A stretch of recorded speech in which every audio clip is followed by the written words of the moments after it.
అందరికీ నమస్తే అండి. ఇప్పుడు మన రాష్ట్రంలో ఒక వైరల్ సెన్సేషనల్ టాపిక్ ఏమైనా ఉంది అంటే శాంతి గారికి పుట్టిన బిడ్డ తండ్రి ఎవరు? విజయసాయిరెడ్డి గారా లేదా ఇంకెవరైనా?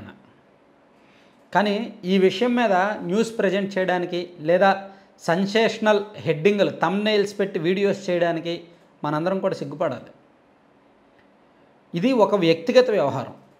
పూర్తిగా ఆ మదన్ మోహన్ గారికి ఆరోపణలు చేసిన మదన్ మోహన్ గారికి తను కట్టుకున్న భార్య గురించి, వదిలేసినా విడిపోయినా భార్య తను కట్టుకున్న భార్య గురించి ఆయన మీడియా ముందుకెక్కి అలా మాట్లాడుతున్నాడు. అలాగే శాంతి గారు, అలాగే విజయసాయిరెడ్డి గారు, వీళ్ళ ముగ్గురికి కొంచెం ఆ బుద్ధి జ్ఞానం ఉండాలి. సరే, వాళ్ళకి లేదు, వాళ్ళ వ్యక్తిగత వ్యవహారం, అది పూర్తిగా వాళ్ళ మధ్య ఉండాల్సిన వ్యవహారం, వాళ్ళు మాత్రమే తేల్చుకోవాల్సిన వ్యవహారం. సో దానిలో ఒక విజయసాయిరెడ్డి గారు అనే పొలిటికల్గా ఆయన ఎలాగో ఒక పొలిటికల్గా దొరుకుతాడు, ఎందుకంటే ఆయన గతం అలాంటిది. సో అలాగే పొలిటికల్గా సెంటర్ ఆఫ్ అట్రాక్షన్గా ఉంటాడు, ఎందుకంటే ఆయన చేయని తప్పుల్లో అనేక తప్పులు చేశాడు అధికారంలో ఉన్నప్పుడు. అంతకుముందు జగన్మోహన్ రెడ్డి గారి కేసుల్లోనూ, సిబిఐ కేసుల్లోనూ. సో ఆయన ట్వీట్లు, ఆయన మాట తీరు అలాగే ఉంటాయి, చండాలంగా ఉంటాయి. ఆయన చేసే ట్వీట్లు కూడా అలాగే ఉంటాయి. అందుకని ఆయన దొరుకుతాడు, మీడియాకి మసాలాగా, వివాదాస్పదంగా, సెన్సేషనల్గా, సంచలనంగా దొరుకుతాడు. దానికి తోడు అగ్నికి ఆజ్యం పోసినట్టు అతని మీద ఈ ఆరోపణ వచ్చింది, ఈ టాపిక్ వచ్చింది. ఇదే ఆరోపణ వైసీపీలో ఇంకో నాయకుల మీద వస్తే ఇంత వైరల్ అయ్యేది కాదేమో, ఇంత సెన్సేషనల్ అయ్యేది కాదేమో. ఇతని మీద వస్తేనే సెన్సేషనల్ ఎందుకైందంటే ఇతను అటువంటి వాడు కాబట్టి. ఇతను అంటే అటువంటి వాడు మీన్స్ ఇతను యాక్టివిటీస్ అలా ఉంటాయి, ప్రత్యర్థులను కెలకడం, ప్రత్యర్థుల మీద దారుణంగా మాట్లాడడం అలా ఉంటాయి. సో నేను మళ్ళీ చెప్తున్నా, విజయసాయిరెడ్డి గారు, శాంతి గారు అండ్ మదన్ మోహన్ గారు వ్యవహారం మనం ఎక్కడితో మాట్లాడకపోవడం మంచిది. ఎందుకంటే నిన్న నేను ఆల్రెడీ వీడియో చేశాను, ఈ విషయం వాళ్ళ వ్యక్తిగతం మనం మాట్లాడకూడదు అని. ఆ తర్వాత మదన్ మోహన్ గారు ప్రెస్ మీట్ పెట్టారు. ఆయన ప్రెస్ మీట్ పెట్టి మళ్ళీ ఏవో తన దగ్గర ఉన్న ఆధారాలు చూపించారు. సో దాని మీద మళ్ళీ కౌంటర్ చేయాల్సి వస్తుంది. సో అందుకే దాని మీద కౌంటర్లు ఏమి చేయం. ఎవరు ప్రెస్ మీట్ పెట్టినా, వీళ్ళు ఒక సంవత్సరం పాటు ఒకరి మీద ఒకరు ప్రెస్ మీట్లు పెట్టి బురద జల్లుకున్నా, లేదా ఇంకో నెక్స్ట్ ప్రెస్ మీట్లు పెట్టి బురద జల్లుకున్నా, దాని మీద అయితే మన ఛానల్లో ఇక మీదట వీడియోస్ రావు. అది వాళ్ళ వ్యక్తిగత వ్యవహారం. ఆ విషయంలోకి మీడియా దూరింది. ఏమండి, ఎంతమందికి ఉండవండి? పచ్చిగా వీళ్ళిద్దరు తప్పు చేశారా లేదా అనేది మనకు అనవసరం, వాళ్ళిద్దరి మధ్య ఏం జరిగిందో మనకు అనవసరం. అది తేల్చడానికి ఆ హక్కు, ఆ రైట్స్ మనకు లేవు. వాళ్ళ వ్యక్తిగత లైఫ్లో మనం దూరకూడదు, మీడియాలు ఏవి దూరకూడదు. సో వాళ్ళు ఏదో దొరికారు కదా, ఆరోపణలు వచ్చాయి కదా అని చెప్పి మధ్యలో దూరడానికి మనకేం హక్కు ఉంది? తప్పు కదా. వాళ్ళ థంబ్నెయిల్స్ పెట్టి, వాళ్ళు ఇది పెట్టి అంతగా మాట్లాడడం కరెక్ట్ అనిపించట్లేదు. అందుకే ఇంకా ఆ టాపిక్ మీద వాళ్ళ గురించి అయితే మాత్రం ఇంకా మన ఛానల్లో వీడియోస్ రావు, నేను చేయను. మీడియా యాక్చువల్లీ చాలా ఓవర్ యాక్షన్ చేసింది.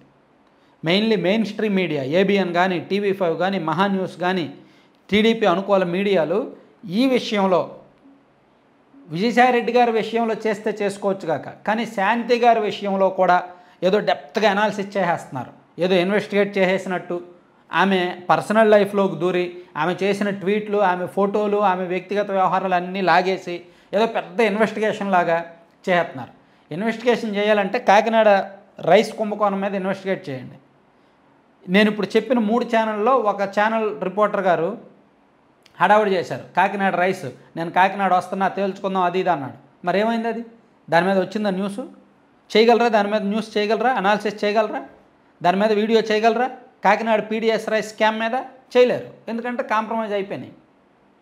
అంటే ఇక్కడ తప్పు జరుగుతున్నా, సమాజానికి ప్రజలకు నష్టపరిచే తప్పు జరుగుతున్నా దానిలో కాంప్రమైజ్ అయిపోతే అనాలిసిస్ చేయడం కానీ, వీడియో చేయడం కానీ లేదు. ఇది సమాజానికి ప్రజలకి సంబంధం లేదు, దీనివల్ల దేశానికి నష్టం కాదు. వీళ్ళిద్దరి మధ్య జరుగుతున్న వ్యవహారం వలన దేశానికి నష్టం కాదు, రాష్ట్రానికి నష్టం కాదు, సమాజానికి ప్రజలకి ఎవరికీ నష్టం కాదు, వాళ్ళ కుటుంబాలకు నష్టం. వాళ్ళిద్దరి మధ్య ఏమైనా ఉంటే వాళ్ళ కుటుంబాలకు నష్టం. సో దాని మీద పడి ఇన్ని రకాలుగా థంబ్నెయిల్స్ పెట్టి ఇంత డెప్త్గా ఇన్వెస్టిగేట్ చేసి ఇంత లోతైన వీడియోలు చేయాల్సిన అవసరం లేదు, చెయ్యకూడదు.